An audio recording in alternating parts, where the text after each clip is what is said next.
जिस तरह हमारे देश पर आतंकवादी हमला होना कोई नई बात नहीं, ठीक उसी तरह हमारे सिस्टम का लापरवाह होना भी कोई नई बात नहीं है। हम अक्सर खबरों का विश्लेषण करते हैं और तथ्यों की गहराई तक जाकर रिपोर्टिंग करते हैं, लेकिन साथ ही साथ हमारी कोशिश ये भी रहती है कि हम समाज को, सिस्टम को और सरकार को समस्याओं के सॉल्यूशन यानी समाधान के बारे में जानकारी दें। आपको याद होगा, इसी महीने की 14 तारीख को हमने देश की सुरक्षा से जुड़ी कमियों का एक गंभीर विश्लेषण किया था।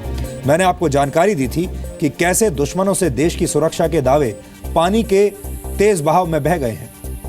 जी न्यूज की टीम ने पंजाब में भारत और पाकिस्तान की सीमा से सटे इलाकों का एक ऑन द स्पॉट विश्लेषण किया था, जिसमें हमने पाया कि पंजाब से सटी भारत और पाकिस्तान की सीमा पर नदियों में आई बाढ़ की वजह से कई किलोमीटरों तक कंटीली तारों की दीवारें, जिन्हें आप फेंसिंग कहते हैं, वो पानी के तेज बहाव में बह चुकी है, जिसकी वजह से सीमा पर कई ऐसे पॉइंट्स बन चुके हैं जहां कोई भी आतंकवादी आसानी से पाकिस्तान की तरफ से भारत की सीमा में दाखिल हो सकता है। हमारे इस विश्लेषण के बाद सोशल मीडिया पर बहुत सारे दर्शकों ने अपनी राय रखी और हमसे पूछा कि देश की सीमा की सुरक्षा बढ़ाने के लिए किस तरह के कदम उठाए जा सकते हैं। उस दिन हमने आपका सवाल नोट कर लिया था। इसके बाद हमने इस विषय पर काम किया और जरूरत के मुताबिक ग्राउंड रिपोर्टिंग भी की।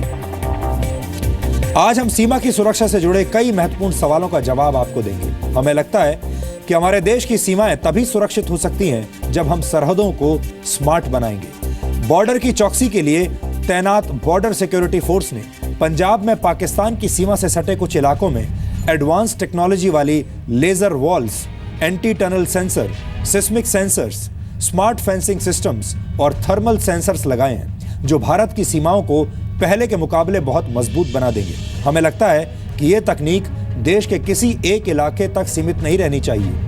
उरी में हुए आतंकवादी हमले के बाद अब पाकिस्तान से सटे सीमा के हर संवेदनशील हिस्से में भारत को इसी तरह की तकनीक का इस्तेमाल करना होगा, ताकि भविष्य में देश को उरी जैसे एक और हमले का दर्द न सहना पड़े।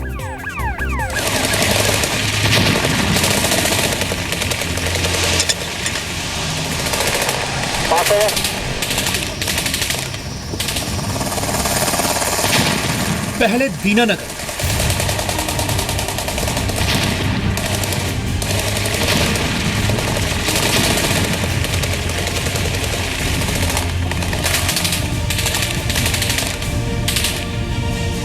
फिर पठानकोट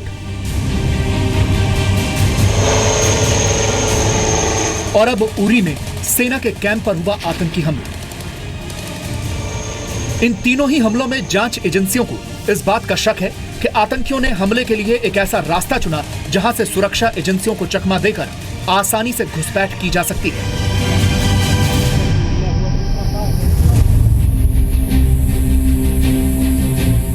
आतंकियों ने इन तीनों ठिकानों पर हमले के लिए एक ऐसा रास्ता चुना जहां पर कंटीले तारों की बाड़ नहीं है।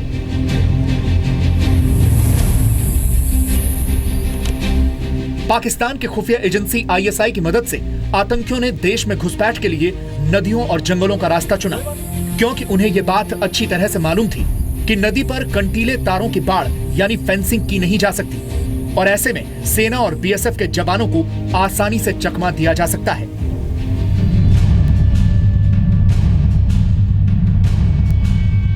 अगर सीमा पर लेजर वाले सेंसर लगे होते, जिसे लेजर वॉल भी कहा जाता है, तो आतंकियों के लिए घुसपैठ करना मुमकिन नहीं, नामुमकिन होता।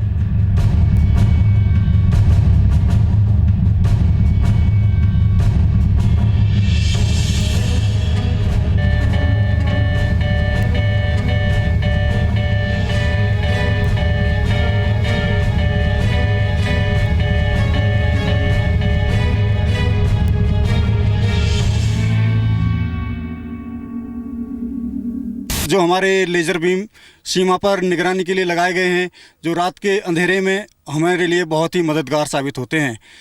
अगर इस बीम को कोई क्रॉस करेगा या आतंकी, तो ये अपने आप सेंसर आवाज़, सायरन की आवाज़ बहुत ज़ोर से निकालेगा, जिससे हमें अलर्ट होने में आसानी होती है।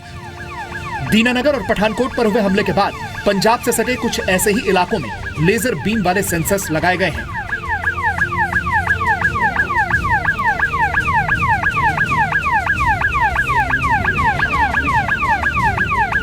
अगर आप देखें तो मेरे सामने एक खास तरीके के सेंसर्स हैं। अगर इन सेंसर्स को जैसे ही हम पार करेंगे, खास तरीके का सायरन बजेगा और बीएसएफ का ये जो कमांडो है जो यहाँ पर अपनी ड्यूटी दे रहा है, इसे तुरंत पता चल जाएगा कि किसी तरीके से इन इलाकों में घुसपैठ की कोशिश हुई है या किसी ने भी इन लेज़र बीम की दीवार को क्रॉस करने की कोशिश की है। दरअसल अगर देखा जाए तो ये जो लेज़र बीम है ये कुछ डिस्टेंस पे लगाए गए हैं। ये आपको दीवार दिखेगी नहीं, लेकिन जैसे ही इसे क्रॉस आप करेंगे, जैसे ही पार करने की कोशिश करेंगे, सायरन बजने लगेगा और सभी अलर्ट हो जाएंगे। तो हम आपको दिखाएंगे कि जैसे ही हम एक क्रॉस करेंगे किस तरीके से सायरन बजेगा और कैसे बीएसएफ का जवान अलर्ट होगा। तो हम इस लेज़र बीम को क्रॉस करने जा रहे हैं। भारत पाकिस्तान सीमा पर बने ये खास तरीके के सेंसर सुरक्षा के लिए बहुत बड़े सहायक सिद्ध हो रहे हैं, एक तरीके से बहुत बड़ी ये मदद कर रहे हैं। और आप देख रहे हैं कि जैसे हमने क्रॉस किया, यहाँ पर सायरन बजने शुरू हो गए।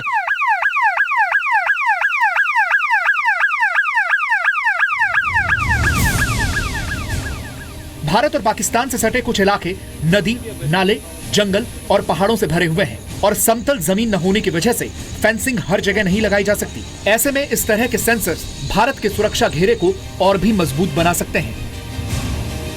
रात के वक्त में खास तौर पे जहाँ लाइट नहीं है, ये नदी के इलाके हैं, तो आपको कितनी मदद मिलती है जब सायरन बजता है? तो सर मतलब हमारे को पता लग जाता है कि सायरन बजा है तो कुछ ना कुछ हरकत है। उससे मतलब सर्च लाइट वगैरह से हम मार के देखते हैं कि जानवर है कि इंसान है, क्या है, तो इससे पता लगता है कि कोई मतलब काफ़ी मदद मिलती है सर हमारे को इससे। इन सेंसर्स की सबसे खास बात यह है कि ये दिन और रात दोनों वक्त काम करते हैं और घनघोर अंधेरे में कोई भी घुसपैठिया इन इलाकों को पार करने की हिम्मत नहीं कर सकता। रात के वक्त तमाम ऐसे इलाके होते हैं जहां पर गश्त नहीं की जा सकती या वहां तक पहुंचना इतना आसान नहीं होता है। और ऐसे वक्त में ये जो लेज़र बीम है ठीक नदी के दूसरे हिस्से की तरफ लगाई गई है, जहां पर इस नदी के बीच में अगर किसी ने भी इस नदी को क्रॉस करने की कोशिश की तो यहाँ पर अलार्म बजने लगेगा। सीमा से सटे कुछ इलाकों में लेजर वॉल के साथ साथ हाई क्वालिटी वाले थर्मल इमेजिंग सिस्टम भी लगाए गए हैं ताकि किसी भी हरकत की जानकारी पल भर में मिल जाए और सेना कार्रवाई कर सके।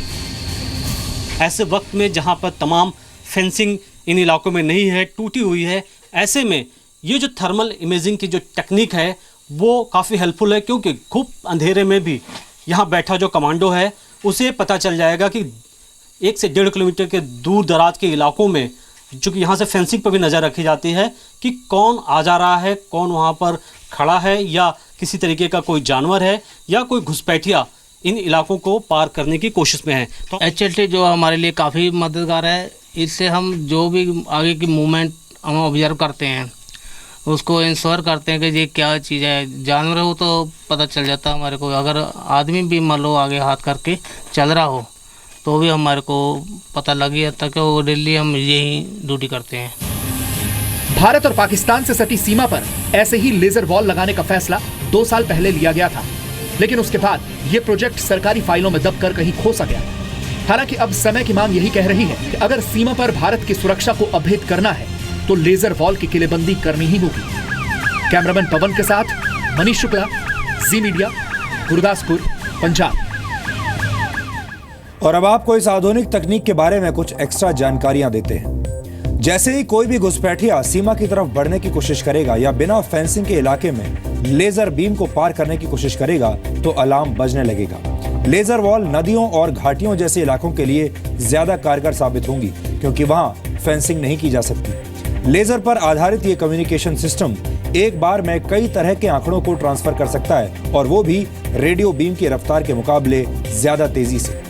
अंतरिक्ष सहित जमीन और पानी के अंदर इस तकनीक का सफल प्रयोग किया जा चुका है। ऑप्टिकल कम्युनिकेशन की मदद से इसे लंबी दूरी तक फैलाया जा सकता है। इसकी सबसे बड़ी खासियत यह है कि टेप प्रूफ होने के साथ साथ इसमें केबल लगाने का भी झंझट नहीं है। मल्टीपल ट्रांसमीटर्स और रिसीविंग टर्मिनल्स के बीच इसे नेटवर्क कम्युनिकेशन के तौर पर स्थापित किया जा सकता है ताकि ये पॉइंट टू पॉइंट और point two multi point transmission में कारगर हो। आतंकी घुसपैठ रोकने के लिए इजराइल ने भी ऐसी ही लेजर वॉल बनाई है। इजराइल में लगाई गई laser wall short range missile को भी तबाह कर सकती है। ऐसे खतरे की आशंका होने पर एक फ्लैश चमकता है और लेजर बीम अपने लक्ष्य को नष्ट कर देती है। भारत और पाकिस्तान की सीमा कुल मिलाकर 3,323 किलोमीटर की है, जिसमें से 2,308 किलोमीटर की रखवाली बीएसएफ करती है। इसमें 282 किलोमीटर के इलाकों में नदियां हैं और लाइन ऑफ कंट्रोल पर 289 किलोमीटर का इलाका ऐसा है जहां बर्फबारी की वजह से फेंसिंग मुश्किल है। इस पूरी सीमा पर करीब 2,500 किलोमीटर में फेंसिंग है, लेकिन बाकी जगहों पर यह काम बेहद मुश्किल है। ऐसे में लेजर फेंसिंग तकनीक कारगर साबित हो सकती है।